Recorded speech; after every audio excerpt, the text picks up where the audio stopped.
Episodio 1. El edificio cerrado. Cuando abrieron la puerta principal, nadie quiso entrar primero. Los bomberos miraban al comandante, el comandante al inspector, y el inspector al vacío.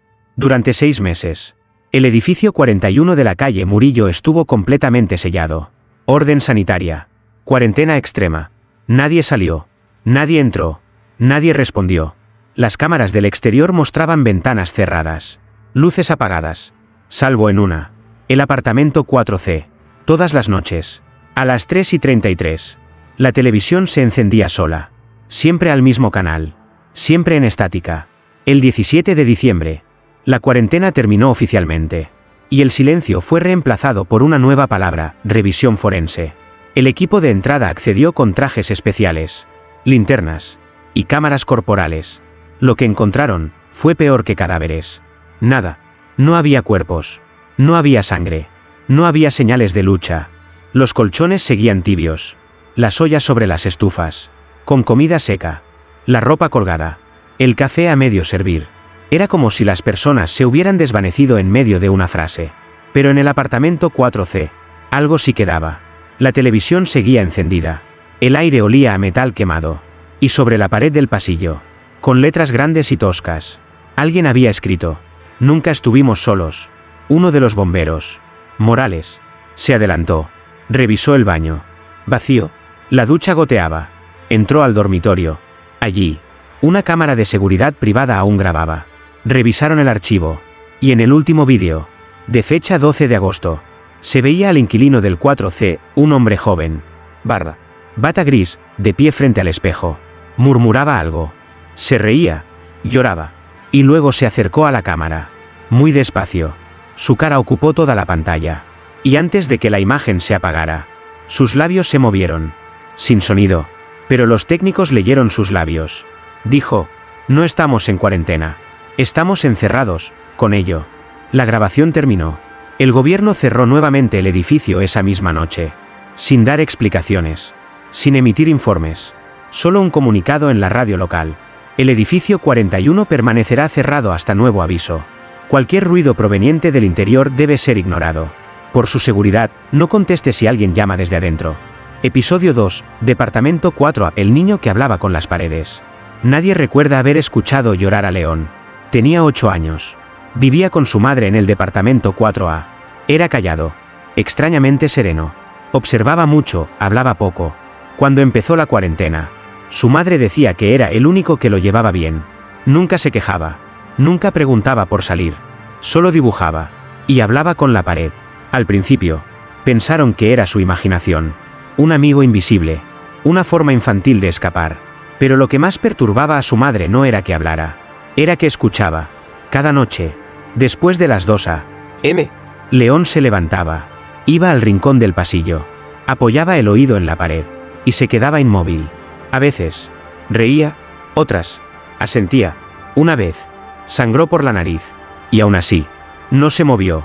Su madre lo descubrió una madrugada. ¿Qué haces ahí, León? Él respondió sin girarse. SHH, me está contando cómo era antes. ¿Antes de qué? León murmuró. Antes de que nos pusieran aquí, con él. La madre pensó que era una pesadilla. Lo arrastró de vuelta a la cama. Al día siguiente, tapó la pared con un mueble. Pero a la noche siguiente, León lo movió. Y volvió a escuchar. Los días pasaban. El niño comía menos. Dibujaba figuras con demasiados ojos. Y escribía palabras que no había aprendido aún. Una tarde, mientras barría, la madre encontró un cuaderno escondido bajo la alfombra. En la portada decía: "El diario de la pared". Lo abrió. Cada página era una conversación. Hoy me dijo que todos los que desaparecieron aún están aquí. Pero en otra capa, me dijo que el ascensor no se mueve solo. Es que alguien lo llama desde abajo, desde mucho más abajo. Me dijo que mamá no lo escucha porque ella ya está medio vacía. La mujer cerró el cuaderno con un escalofrío. Esa noche, León no se levantó. La mañana siguiente, su cama estaba hecha. Sus dibujos apilados. La habitación ordenada. Pero él no estaba. La madre lo buscó por todo el edificio. Gritó. Golpeó puertas. Rompió cristales. Cuando llegó al rincón del pasillo, la pared sangraba. Una línea roja, delgada, bajaba lentamente. Como si algo hubiera entrado o salido sobre la pintura blanca. escrito con dedo infantil. Había un mensaje. Ya no tengo que escuchar. Ahora, me toca contar. Cuando el equipo forense revisó el apartamento 4A, no encontraron rastros de león, pero las paredes estaban huecas, como si algo se hubiese estado moviendo dentro. En los archivos de sonido, quedó una grabación sin explicación, un audio captado por la cámara de vigilancia del pasillo. Se escucha a un niño decir, ¿ya puedo hablar? Y luego, una voz distorsionada, inhumana, que responde, Al, León, hazlos escuchar. Desde entonces, cada noche a las 2:33, los vecinos reportan lo mismo, un leve golpeteo en las paredes, como uñas pequeñas, como si alguien quisiera hablar.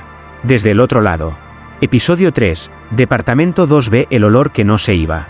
Al principio, pensaron que era una fuga de gas, o quizás algo podrido en las cañerías, pero no, el olor estaba vivo. El apartamento 2B fue habitado por una mujer llamada Rosario. Viuda, tranquila, obsesiva con la limpieza. Las vecinas decían que su piso olía siempre a limón y lavanda, hasta que dejó de hacerlo. La primera semana de cuarentena, todo parecía normal.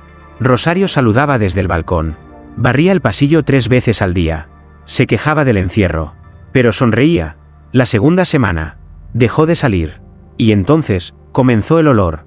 Era ácido, denso, como carne dejada al sol. Se pegaba a la garganta, a los ojos. Los vecinos de los pisos cercanos alertaron por interfono. Rosario, ¿todo bien? Ninguna respuesta, pero por la rendija inferior de su puerta comenzó a salir un líquido espeso, marrón rojizo, con olor a muerte vieja. El administrador del edificio intentó forzar la entrada, pero la puerta estaba sellada, desde dentro, como si alguien o algo no quisiera que entraran. El olor empeoró. Los insectos comenzaron a acumularse en el umbral. Moscas, cucarachas, gusanos que nadie podía explicar. Una noche, a las 3:33, los vecinos oyeron algo. Una voz, suave, desde dentro del 2B. Decía, no es mía. Yo no la traje. Ya estaba aquí. Los técnicos de limpieza con trajes especiales llegaron el día 42 de cuarentena. Entraron al 2B con máscaras, pero salieron minutos después, vomitando. No había cuerpo. No había Rosario. Solo una silla mecedora, unos lentes rotos, y en las paredes, manchas negras en forma de manos. Los expertos no pudieron identificar el origen del olor, ni eliminarlo. Lavaron las paredes, cambiaron el suelo, quemaron muebles, pero el olor seguía ahí. Y peor aún, empezó a moverse. Subía por las escaleras, bajaba por el ascensor, se colaba por las rejillas de ventilación. Un vecino, el del 3B, escribió en su diario, no sé cómo describirlo. Es como si el aire se pudriera mientras respiro, como si alguien me exhalara dentro de la boca. Y cada noche, lo siento más cerca. El olor comenzó a aparecer incluso en apartamentos cerrados. Pero siempre, volvía al 2B, como si fuera su nido. Una semana después, alguien rayó con clavos la pared del pasillo frente al 2B. Es un mensaje. Esa misma noche, el sistema de ventilación del edificio colapsó, y el edificio entero quedó impregnado. Los que entraban decían lo mismo. Siento que algo me mira desde adentro de mi cuerpo. El 2B fue sellado por completo, soldado, emparedado, pero el olor sigue saliendo. Sigiloso, paciente, como si buscara otra puerta, otra grieta, otro cuerpo donde esconderse. Porque el problema nunca fue Rosario. Ella solo fue la primera en olerlo. Episodio 4, Departamento 3C, el inquilino que nunca firmó el contrato. Cuando los forenses revisaron los archivos del edificio 41, encontraron algo que no tenía sentido. El departamento 3C figuraba como vacío desde hacía más de 5 años. Nadie lo había alquilado. Ningún nombre, ningún pago, ni siquiera estaba en oferta. Pero dentro, había señales claras de que alguien vivía ahí. Ropa colgada, platos sucios en el fregadero, una cama deshecha, y una radio encendida, reproduciendo una frecuencia que ningún técnico pudo identificar. El administrador juraba no haber entregado nunca las llaves. La cerradura era original, sin forzar, y sin embargo, cada vez que alguien entraba, sentía que llegaba a destiempo, como si alguien acabara de salir. El polvo estaba revuelto, el asiento del inodoro tibio, el cepillo de dientes húmedo, en el espejo del baño. Cada madrugada aparecía una frase escrita con vapor. Ya vuelvo. Una noche, el guardia nocturno decidió vigilar el pasillo. A las 2:57 a.m., La cámara de seguridad mostró la puerta del 3C abriéndose sola. Pero nadie salió. Nadie entró. Solo un leve cambio en la temperatura del aire. Como si algo respirara. Al día siguiente, el guardia pidió el traslado. Pero dejó una nota manuscrita. Lo vi. No era un hombre. Era la idea de un hombre. Algo que imitaba. Que practicaba ser alguien. Para quedarse. Los técnicos desmontaron el 3C completamente. Paredes. Suelo. Techo. Todo parecía en orden. Hasta que, detrás del papel tapiz del salón, encontraron una serie de dibujos a mano. Decenas de rostros. Todos iguales. Todos con los ojos cerrados. Y en el centro, una frase. Uno de estos soy yo. Aún no sé cuál. Desde entonces, el 3C fue clausurado. Pero los nuevos registros mostraban algo aún más inquietante.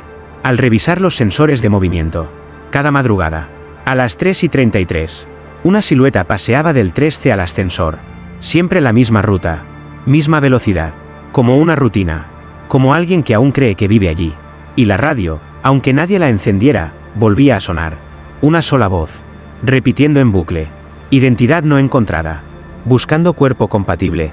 Hoy en día, cuando alguien nuevo se muda al edificio, hay una advertencia informal entre los vecinos. Asterisco, si alguna noche escuchas que alguien toca la puerta y dice que olvidó las llaves de su piso, no abras. El 3C no tiene dueño. Solo busca uno. Asterisco. Episodio 5, el apagón del piso 2. El corte fue repentino. Las luces del piso 2 parpadearon 3 veces. Y se apagaron. Ninguna explicación. Ningún fusible quemado. El resto del edificio funcionaba con normalidad. Solo el piso 2 quedó en completa oscuridad. Al principio, pensaron que era un fallo local. Un cable suelto. Un error técnico. Pero el electricista del edificio, Pacheco, bajó a revisar. Y nunca volvió a subir. Su linterna fue hallada en el suelo. Encendida. Apuntando hacia la puerta del departamento 2D. Y esa misma noche, desde la oscuridad del pasillo, alguien encendió una vela. No fue uno de los vecinos. Todos juraron haberse quedado encerrados. La cámara térmica instalada por protocolo mostró una figura de pie, inmóvil, frente a la puerta del ascensor. Sin moverse. Sin respirar. Sin temperatura corporal. Solo estaba ahí, como una sombra congelada. La figura desapareció minutos después. Pero la vela siguió encendida durante 7 horas. Sin derretirse. A la tercera noche del apagón, los vecinos del piso 3 comenzaron a escuchar sonidos extraños. Rasguños en el techo.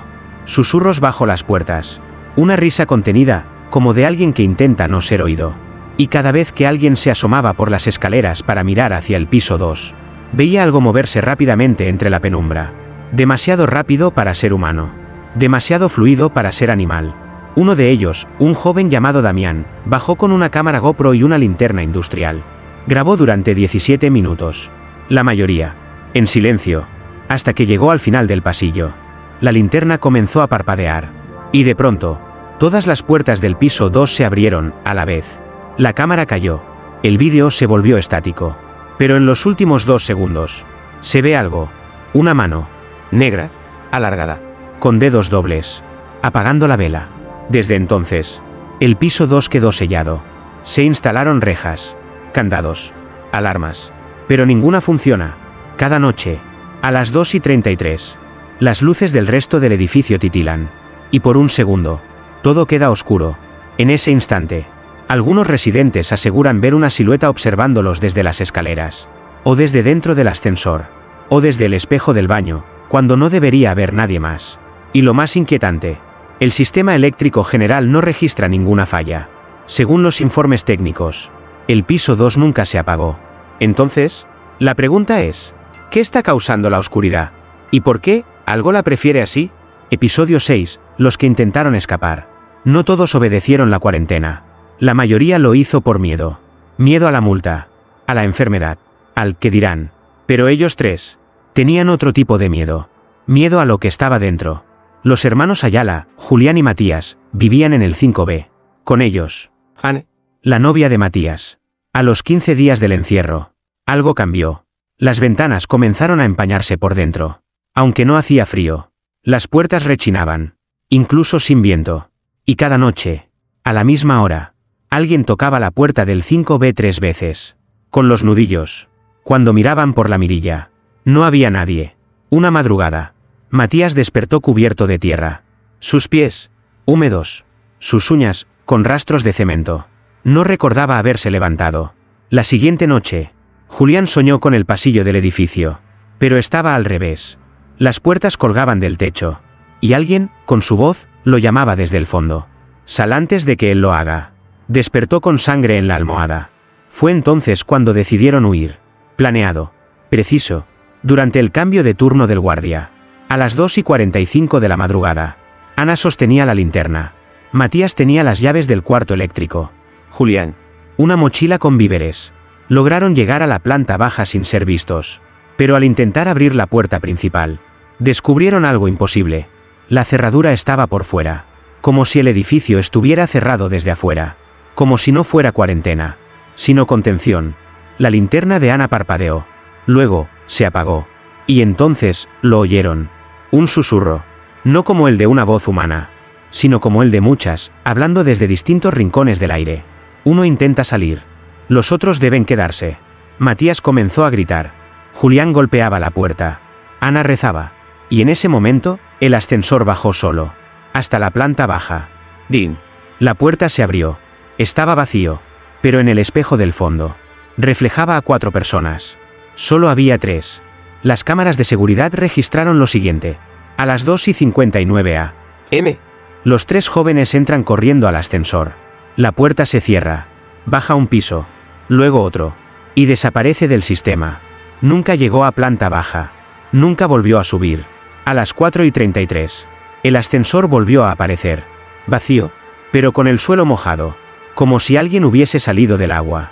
Desde entonces, las reglas cambiaron. La administración prohibió el uso del ascensor después de las 10 de la noche. Y en la pared del pasillo, alguien escribió con marcador rojo. No escaparon. Solo cambiaron de piso. Y cada tanto, de madrugada, cuando alguien marca el botón del piso 5, el ascensor se detiene en uno desconocido. Sin número. Sin luz. Y la puerta se abre sola. ¿Dónde están ahora Julián? ¿Matías y Ana? Nadie lo sabe. Pero los nuevos inquilinos del 2A aseguran que, al dormir con la oreja contra la pared, pueden oír una conversación susurrada entre 3 personas. Y una cuarta voz, que no se entiende, que no pertenece, pero que parece disfrutar cada palabra. Episodio 7, la carta que llegó después del encierro. La carta llegó un martes. Sin remitente. Sin sello. Sin fecha. Solo un sobre amarillento. Con el nombre escrito a mano. Para quien aún escucha. Fue depositada en el buzón del edificio 41. Semanas después de que todos sus residentes desaparecieran. El cartero aseguró que no la trajo él. Que el buzón estaba vacío la noche anterior. Y que, además, ya nadie debía recibir correo ahí. El sobre contenía 2 cosas. Una carta escrita con letra temblorosa. Una foto en blanco y negro de un pasillo oscuro. Con una silueta apenas visible al fondo. La carta decía así. Si estás leyendo esto, es porque el eco no ha terminado. Porque el edificio aún respira, aunque nadie lo oiga. Mi nombre era Estela. Vivía en el 1C. No sé cuántos días pasaron desde que dejaron de hablarme las paredes. Sí, las paredes hablaban. Al principio eran susurros. Luego, nombres. Después, recuerdos que no eran míos. Me los decían como si siempre hubieran estado ahí. Enterrados entre el yeso y los cables. Como si el edificio supiera cosas que yo había olvidado. Un día, el timbre sonó. Fui a abrir. No había nadie. Pero en el felpudo, había una nota. Cada historia necesita un final. El tuyo ya está escrito. Esa noche, la luz del pasillo parpadeó. Escuché pasos. Pero no venían hacia mí. Venían desde dentro. Desde dentro de la pared. Vi cómo se hinchaba. Como si alguien, o algo, respirara desde el otro lado. Y entonces entendí, el edificio no es un lugar. Es un cuerpo. Un cuerpo que se alimenta de nosotros. De nuestras memorias. De nuestros miedos. Intenté escribir esta carta con lo poco que me queda de mí. Ya no sé si soy Estela o solo una sombra que la recuerda. No busques a los que faltan. No entres al edificio. Y si escuchas una voz llamarte desde el teléfono, no respondas. Asterisco: el edificio no quiere sobrevivientes. Quiere testigos. Al dorso de la foto. Una frase más. Todavía queda una puerta sin cerrar. La policía archivó la carta como evidencia sin autor. Pero el sobre desapareció la noche siguiente. Y desde entonces, cada martes a la misma hora, el buzón del edificio 41 se abre solo. Como esperando otra carta. O quizás, una respuesta. Episodio 8, la mujer del balcón 5A. Fue la primera en ser vista. Y la última en ser recordada. Nadie sabía su nombre. Solo que vivía en el departamento 5A. Una mujer delgada. Siempre vestida de blanco. Con el cabello recogido. Y los ojos. Abiertos. Demasiado abiertos. Apareció la tercera semana de cuarentena. De pie. En el balcón. Mirando hacia el vacío. No hablaba. No se movía. No parpadeaba. Durante el día. Podía confundirse con una estatua. Pero por la noche. Algo cambiaba.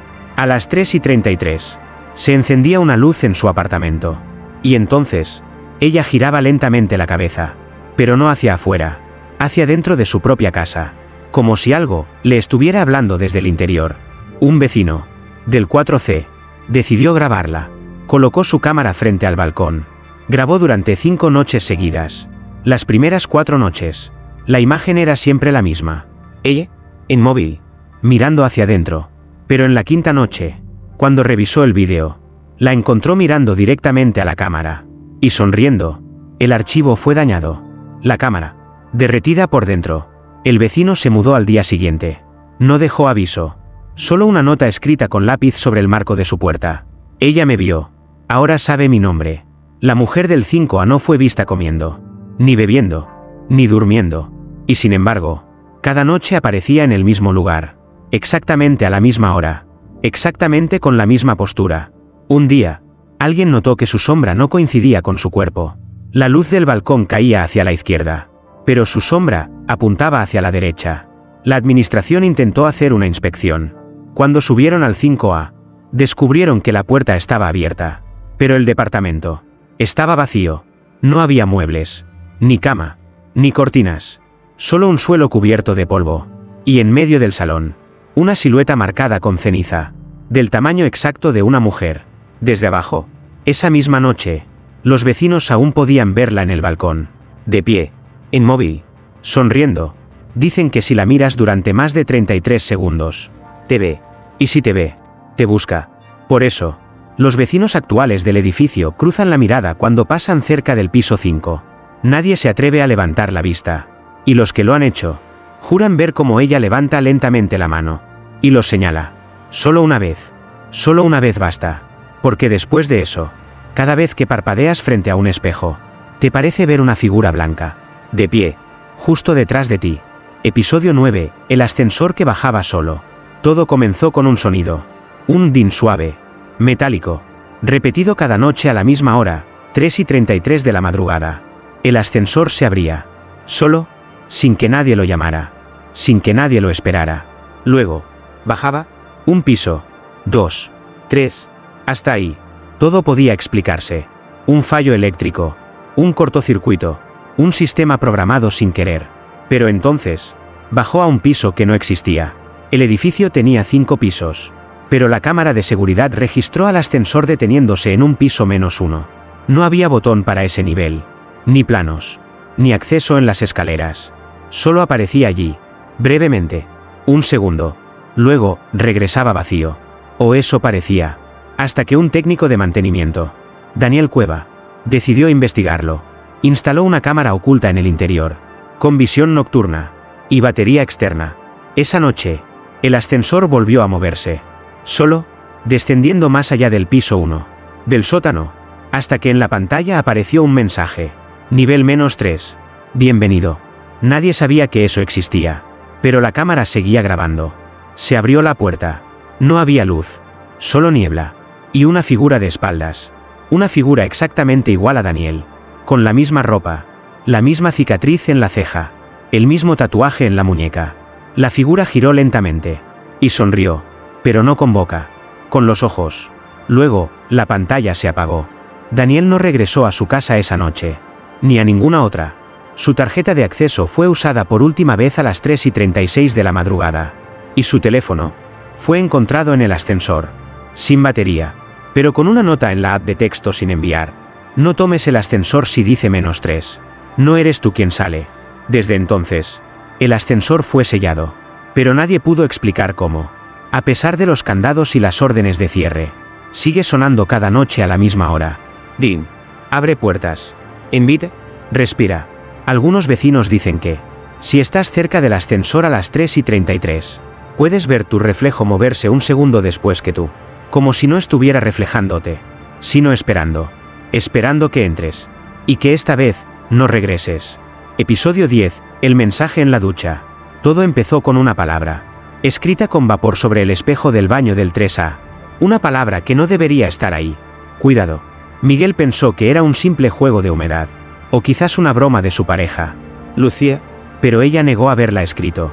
Además, dijo, ¿cómo iba a escribirlo si apareció mientras yo estaba adentro contigo? Desde entonces, cada vez que alguien se duchaba en ese baño, el mensaje aparecía. Primero, era solo esa palabra, cuidado. Luego, cambió. Una noche, Miguel salió de la ducha y leyó, ya sabe que lo ves. Otra mañana, Lucía gritó. En el vapor del espejo decía, no mires atrás. Y detrás de ella, no había nada. Pero su reflejo, por un segundo, parpadeó antes que ella. Intentaron no bañarse más juntos. Usaron toallas para cubrir el espejo. Pero el mensaje seguía apareciendo. Incluso sobre el vidrio empañado de las ventanas. Incluso en las pantallas apagadas del televisor. Siempre con letras irregulares. Como escritas por un dedo. Demasiado largo. Un día, Miguel decidió grabarlo. Puso su teléfono frente al espejo. Encendió la ducha. Esperó. Minuto 1, nada. Minuto 2, el espejo comenzó a empañarse. Minuto 3, apareció un mensaje nuevo. Déjala. Ella ya no es ella. Miguel tembló. Revisó el vídeo. Y durante un segundo, en el reflejo, Lucía aparecía de pie junto a él. Pero en la vida real, Lucía no estaba en casa. Cuando regresó, encontró a Miguel encerrado en el baño. Repetía una y otra vez. No es ella. No es ella. No es ella. Lucía rompió la puerta. Miguel estaba temblando. El espejo hecho trizas. Y en su pecho, un solo mensaje escrito con su propia sangre. Seguía mirando. Desde entonces, el apartamento 3A fue desocupado. Pero el baño sigue igual. Y cada vez que un técnico entra a revisar, el espejo empañado les deja una frase. A uno le dijo, no te quita los ojos. A otro, ahora te ve a ti. El último trabajador desapareció. Solo dejaron su grabadora encendida. El último fragmento de audio decía, ¿qué quieres de mí? Y una voz, seca, lejana, pero dentro del baño, respondió, que me mires, hasta que te reconozcas. Episodio 11, los 13 segundos que faltan del vídeo. En un edificio lleno de cosas imposibles. Esta fue la única que nadie quiso explicar. La cámara del pasillo principal, frente al ascensor, grababa sin interrupciones. 24 horas. 7 días a la semana. Pero la madrugada del 12 de abril, a las 3:33 a.m., el vídeo muestra una anomalía. Una mujer, Laura Ortiz, vecina del 1B, sale de su apartamento. Camina hacia el ascensor. Presiona el botón. La luz parpadea. Ella espera. Cruza los brazos. Mira hacia los lados. Y de pronto, salto de imagen. La pantalla se congela durante exactamente 13 segundos. Cuando la imagen vuelve, Laura ya no está. No hay rastro, ni sombra, ni sonido. Solo la puerta del ascensor abierta. Y vacía. El técnico encargado del sistema, Álvaro Méndez, revisó el archivo. Lo descargó. Intentó restaurarlo. Nada. Los 13 segundos estaban dañados. Corruptos. Inaccesibles. Pero esa noche, al estar solo en la sala de monitoreo, algo extraño ocurrió. El archivo comenzó a reproducirse solo. Sin abrirlo. Sin clics. La pantalla se volvió negra. Y luego, un susurro digital. Una distorsión. Después, una frase apareció escrita con artefactos de imagen. Como si los píxeles mismos la dijeran. No era su turno. Álvaro intentó pausar. Cerrar. Apagar el equipo. Nada respondió. Entonces, escuchó pasos. Dentro de la sala. Pero cuando giró, estaba solo. O casi. El reflejo en el monitor mostraba otra figura detrás de él. Estática. Deforme. Con los ojos completamente blancos. Se desmayó. Cuando despertó, el archivo ya no estaba. El disco duro. Formateado. Y en la pantalla, un fondo negro con un solo texto.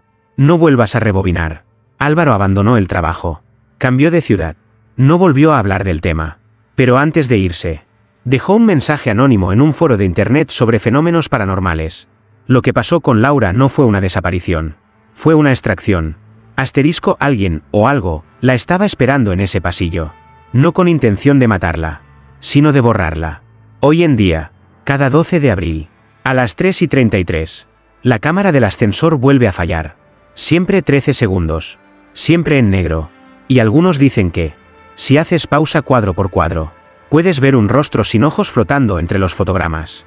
No el de Laura, no el de Álvaro, un rostro que no pertenece a nadie del edificio, y sin embargo, parece estar esperándote a ti. Episodio 12, el diario de la administradora. El diario fue encontrado dentro de una caja de metal, oculto bajo las tablas del cuarto de mantenimiento, cubierto de polvo, cerrado con una cinta negra, y una nota pegada en la tapa que decía, no abrir mientras el edificio respire. Lo encontró Natalia Varela, la nueva encargada designada por el municipio. La anterior administradora, Esther M. Salas, había desaparecido durante la cuarentena, sin dejar informes, ni mensajes, ni cuerpo. El diario contenía 76 páginas, la mayoría con letra pequeña, desordenada, como si hubiese sido escrito deprisa. Con miedo, Natalia leyó, y lo que encontró, cambió la historia del edificio para siempre. Entrada 1, enero 3. El piso 3 escuchó otra vez los ruidos. Esta vez, uno de ellos dijo que alguien respiraba desde el desagüe. Lo anoté. No puedo hacer nada más. Entrada 12, febrero de 2017.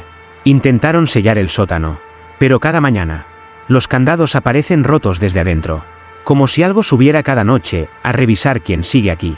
Entrada 19, marzo 5. Asterisco, aún no sé cuántos viven realmente en el edificio. Los registros dicen 27. Pero cada vez que paso lista, cuento 28 puertas abiertas. Y una voz más, en las reuniones virtuales, asterisco. Entrada 31, abril 1. Hoy entendí algo. No estamos en cuarentena por el virus. Estamos en cuarentena, por él. No sé qué es. Solo sé que despierta cuando el edificio se queda demasiado en silencio. Como si el miedo fuera su oxígeno.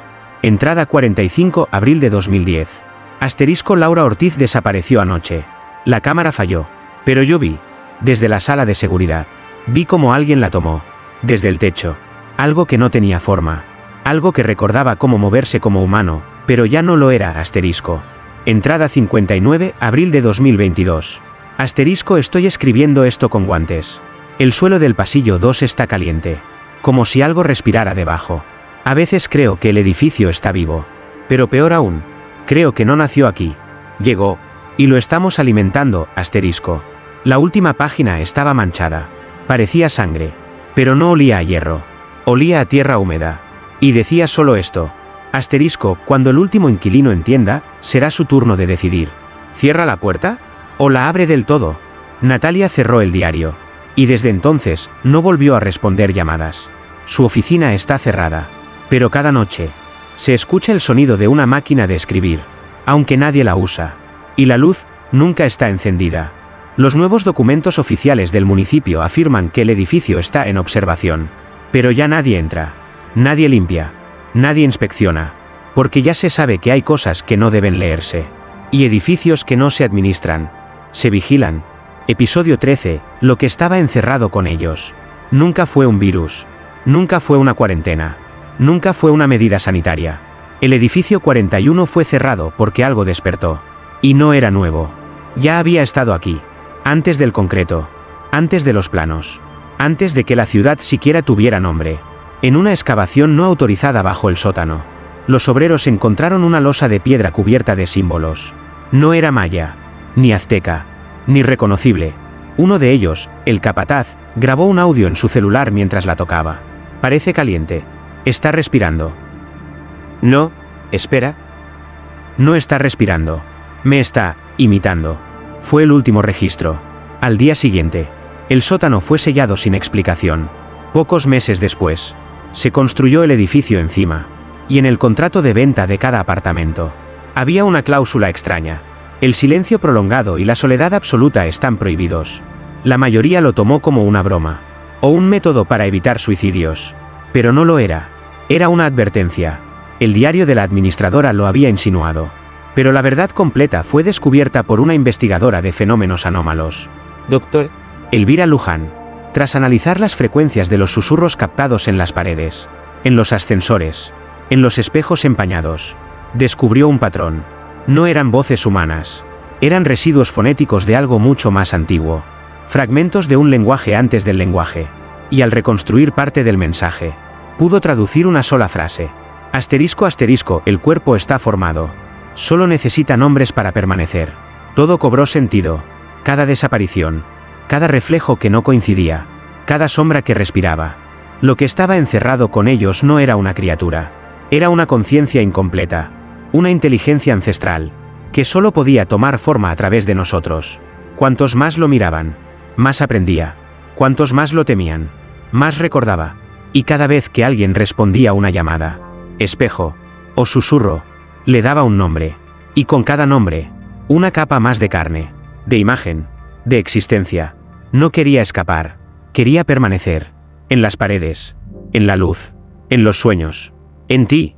Desde entonces, el edificio 41 ya no es visto como un lugar, sino como una puerta, un punto de entrada. Y según los registros internos, aún queda un apartamento sin censar, una última unidad, sin contrato, sin número, pero habitada. Y desde esa unidad, cada noche, a las 3:33, alguien hace una llamada. Solo una frase. Ya tengo todos sus nombres. Solo falta el tuyo. Episodio 14, última llamada. Nunca pensé que escribiría esto. Nunca creí que todo terminaría conmigo. Pero aquí estoy. En el último apartamento. En el último piso. Frente al último teléfono. Y suena. Llegué al edificio 41 por error. O eso creí. Me asignaron como observador externo. Sin uniforme. Sin acceso. Solo mirar. Tomar nota. No interferir. Pero nadie me dijo qué hacer cuando el edificio empezara a mirarme a mí. Primero fueron detalles. Un reflejo que no seguía mis movimientos. Una voz en el intercomunicador que me llamaba por mi segundo nombre, uno que nunca compartí. Un leve olor a tierra, que solo yo parecía oler. Luego, vinieron las llamadas. Cada noche, a las 3:33. Un viejo teléfono en el pasillo, desconectado. Cubierto de polvo, comenzaba a sonar. Al principio, lo ignoré. Después, lo temí. Ahora, lo estoy mirando. Y hoy, voy a contestar. Mi mano tiembla. No por miedo, sino por algo peor. Curiosidad. Levanto el auricular. Silencio. Luego, una voz. La mía. Pero, vieja. Desgastada. Como si viniera de un lugar donde el tiempo ya no respira. ¿Sabes lo que eres? ¿Verdad? No, respondo. Si lo sabes. Has estado narrando todo. Observando. Registrando. No para advertir, sino para recordar. ¿A quién? A mí. A ti. A lo que queda cuando ya no queda nadie. Me apoyo contra la pared. Siento el edificio latir. No como máquina. Como carne. ¿Qué quieren? No quieren. Ya están. Ya somos. ¿Y ahora? Silencio. Y luego, tú decides. ¿Cortas la llamada? ¿O te conviertes en línea abierta, para siempre? El auricular está tibio. Mi respiración se mezcla con un eco que no es mío. En la otra línea, hay miles de voces. Todas conocidas. Todas, mías. Y entonces entiendo. Yo nunca fui el observador. Fui el receptor. Desde el inicio. Colgué. Pero el teléfono sigue sonando. Y mientras escribo estas palabras, la tinta en la página se mueve sola. Una frase aparece. Línea por línea. Asterisco asterisco, el que cuelga, no corta. Solo pasa la llamada al siguiente. Episodio 15, y nadie salió. No hay puertas rotas. No hay ventanas abiertas. No hay señales de lucha. Pero nadie salió. Los informes oficiales dicen que la cuarentena terminó. Que el edificio fue inspeccionado. Que no había cuerpos. Ni sangre. Ni señales de violencia. Solo cosas puestas en pausa. Una cafetera encendida. Un teléfono descolgado. Una mesa servida para dos. Sin nadie frente al plato. Y un eco. Uno persistente. Uno que no rebota, se queda. Los nombres de los residentes fueron archivados. Los familiares. Notificados. Pero los archivos. Desaparecieron. Y en cada rincón del edificio. Quedó el mismo vacío. No físico. No tangible. Un vacío que respira. Que espera. Una última grabación fue encontrada. No en una cámara. No en una computadora. En una cinta analógica. Escondida dentro del muro del ascensor. Duraba 3 minutos y 33 segundos. En ella, se oye la voz del narrador anterior, la voz que te contó esta historia. Hablándole a alguien más. O a sí mismo. Ya lo entendí. No estamos atrapados porque nadie vino a sacarnos. Estamos atrapados porque nadie quiere salir. Este lugar no encierra. Este lugar recuerda. Y si tú estás oyendo esto, entonces ya formas parte. La grabación termina con un solo sonido. Un timbre. Uno muy, muy lejano. Desde entonces, nadie ha vuelto a entrar al edificio 41. Pero los vecinos de enfrente dicen que, algunas noches, una luz se enciende en el piso más alto. Una silueta se mueve. Un ascensor baja. Y un teléfono suena. Y si alguna vez, caminando por una calle olvidada, ves un edificio abandonado con el número 41 grabado en la piedra, y el timbre de la puerta aún funciona, no toques, no mires, y sobre todo, no contestes, porque los que alguna vez lo hicieron, ***, ya no cuentan la historia los cuenta a ellos.